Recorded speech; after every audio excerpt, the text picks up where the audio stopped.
Salut à tous! Alors aujourd'hui on se retrouve pour parler de trois sujets très récurrents dans le domaine de la spiritualité. En tout cas c'est des sujets que moi j'entends beaucoup et que ce sont les premiers que j'ai entendus, disons, très régulièrement dès que j'ai commencé à rentrer dans le domaine de la spiritualité. Ces sujets, quels sont-ils?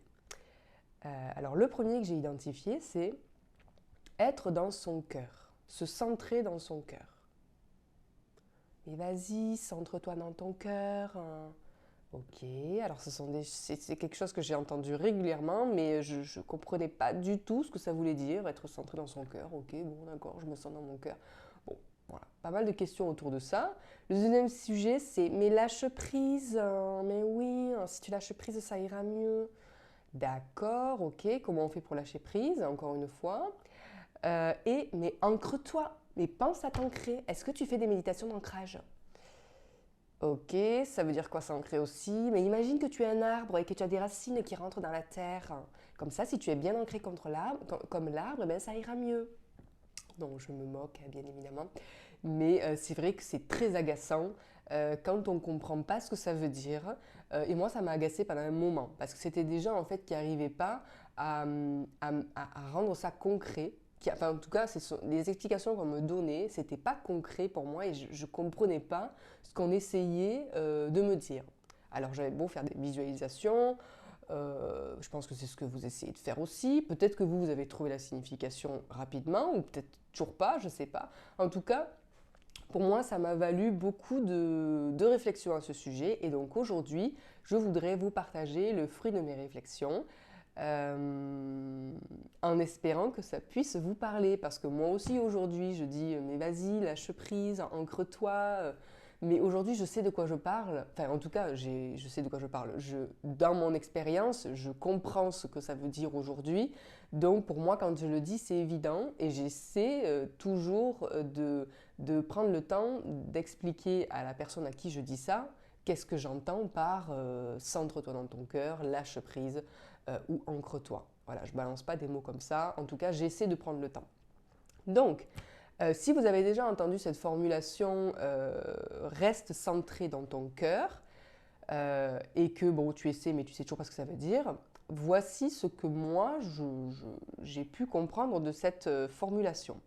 Alors, il y a deux possibilités. La première, c'est beaucoup utilisé ça, c'est on te dit, quand on te dit de rester centré dans ton cœur, en fait ce qu'on te demande c'est de mettre de la conscience au niveau du cœur.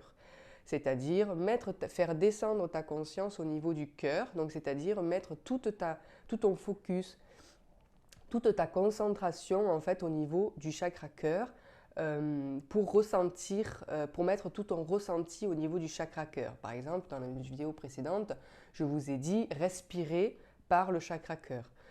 Donc vous imaginez en fait quand vous inspirez que vous inspirez de l'air par le chakra cœur. Enfin, par le nez. Et vous soufflez aussi par le chakra cœur.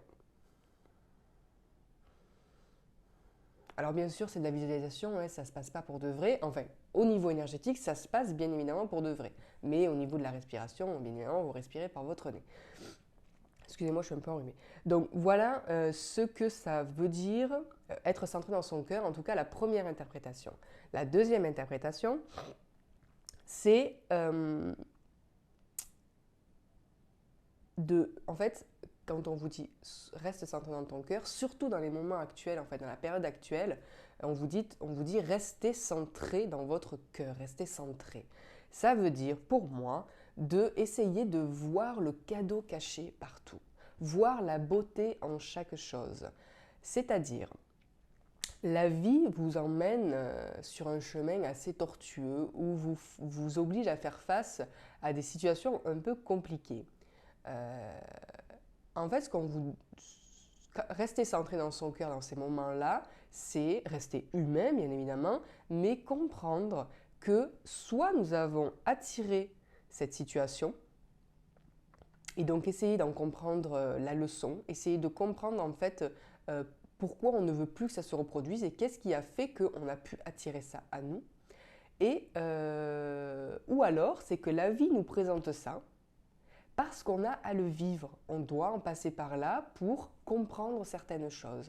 Donc même si Alors je vois déjà vos remarques, oui, en fait, il y a des choses quand même qui ne sont pas justes et qu'on ne peut pas, il n'y a pas de cadeau derrière, c'est tellement horrible. Alors oui, je ne rentrerai pas dans ce débat-là, j'ai mon opinion personnelle, mais effectivement, il y a des situations dans lesquelles il est très très très très difficile de voir le cadeau caché qu'il y a derrière. Donc, chacun s'en fera sa propre opinion.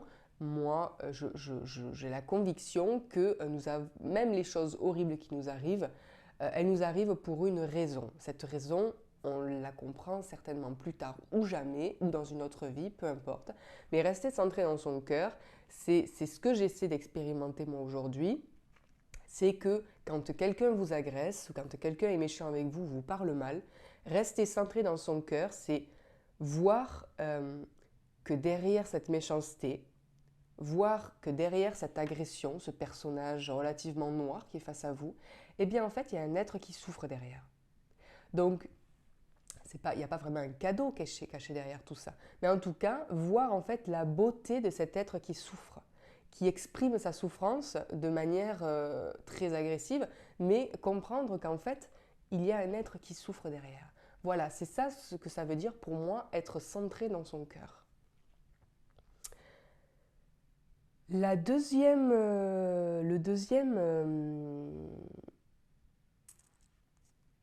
expression, c'est lâcher prise. Alors ça, c'est un terme qui est assez agaçant quand on nous dit lâche prise, parce qu'on ne comprend pas souvent ce que ça veut dire. On ne comprend souvent pas ce que ça veut dire.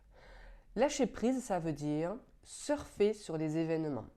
Ça veut dire arrêter de vouloir contrôler l'incontrôlable. Il y a des choses dans la vie qu'on peut contrôler, qu'on peut ajuster, qu'on peut voilà. Mais il y a des fois des choses qu'on ne peut pas contrôler.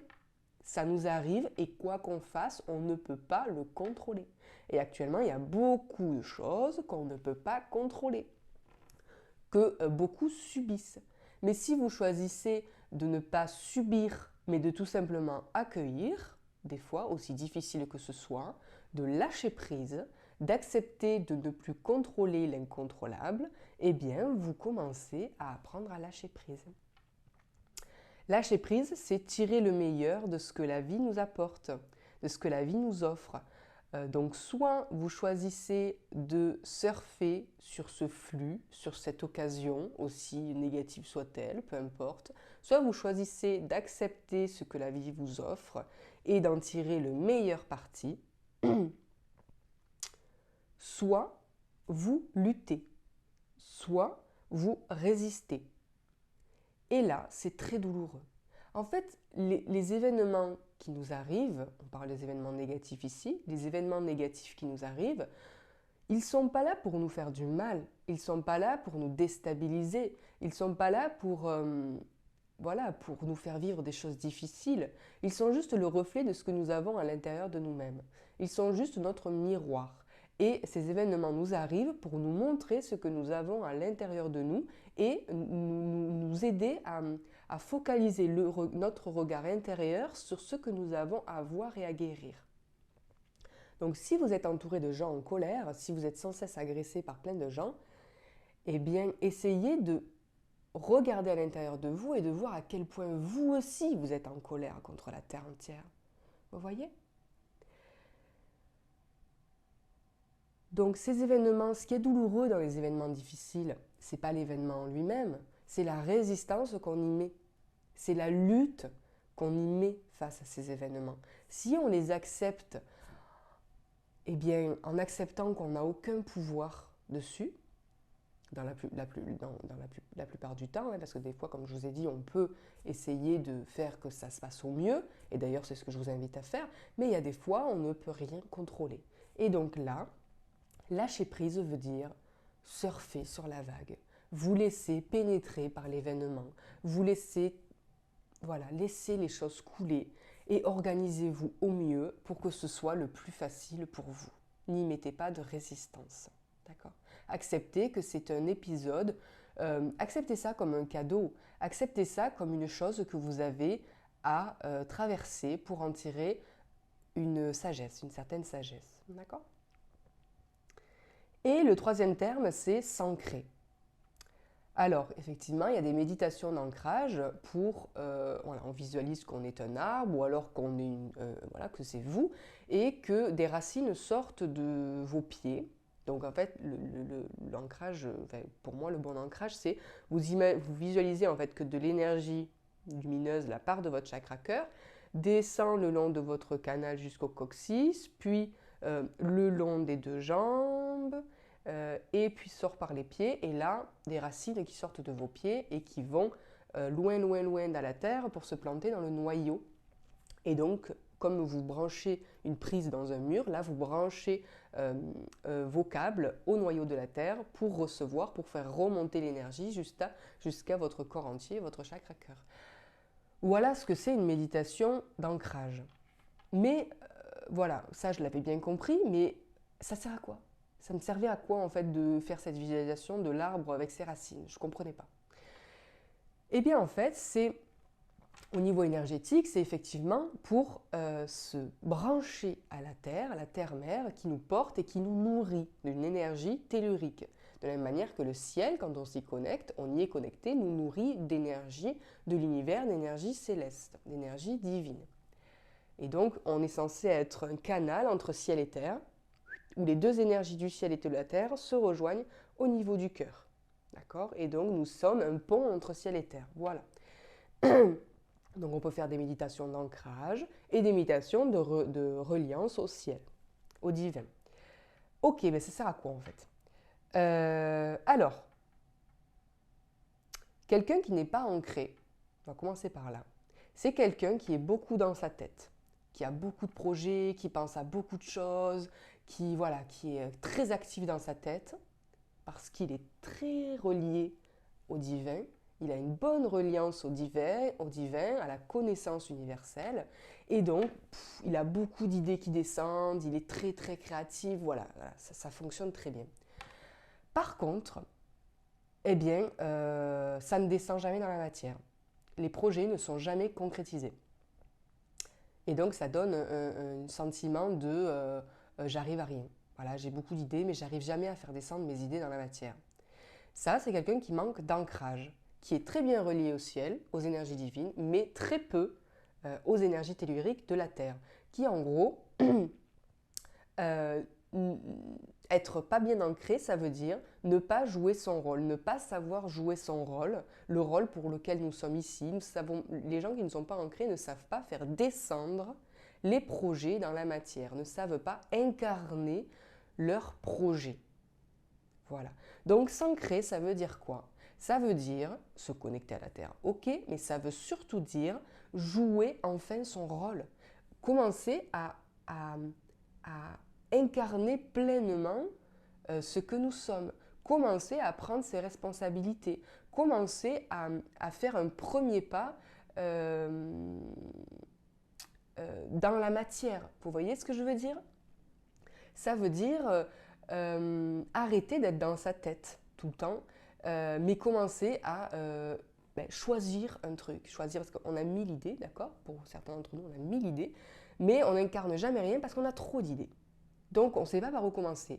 Eh bien, le premier pas vers l'incarnation, vers l'ancrage total, c'est de choisir parmi toutes ces idées et de choisir enfin de faire un premier pas.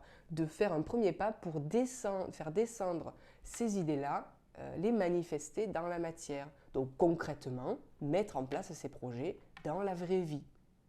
Vous voyez? Au contraire, quelqu'un qui va manquer de reliance au ciel, qui va être très ancré, ça va être quelqu'un de très matérialiste, qui est bien dans son cadre et qui n'en sort jamais. Qui n'en sort jamais parce que il est bien sécurisé dans son cadre et il a l'impression en tout cas de ne pas avoir beaucoup d'idées. C'est très difficile pour la personne de trouver des solutions, d'avoir l'inspiration. Voilà, ce sont des gens qui sont bien enfermés dans le cadre, qui ont leur routine, qui contrôlent tout et qui n'en sortent surtout pas. Ça, ce sont des gens très matérialistes, très très très ancrés à la terre, mais qui sont pratiquement coupés de l'inspiration divine. Voilà les deux profils. Donc, être dans son cœur, c'est essayer de voir le cadeau caché derrière tout ce que la vie vous présente. Lâchez prise, arrêtez de vouloir contrôler l'incontrôlable et acceptez encore une fois de surfer sur les événements pour en tirer le meilleur parti. Et s'ancrer pour faire descendre ses projets dans la matière et enfin les incarner, enfin jouer son rôle. Voilà, j'ai fini pour aujourd'hui. Je vous fais de gros bisous. Si vous avez des questions, n'hésitez pas à les mettre en commentaire ou à me contacter. Je vous souhaite bon courage et je vous dis à bientôt. Allez, salut, ciao!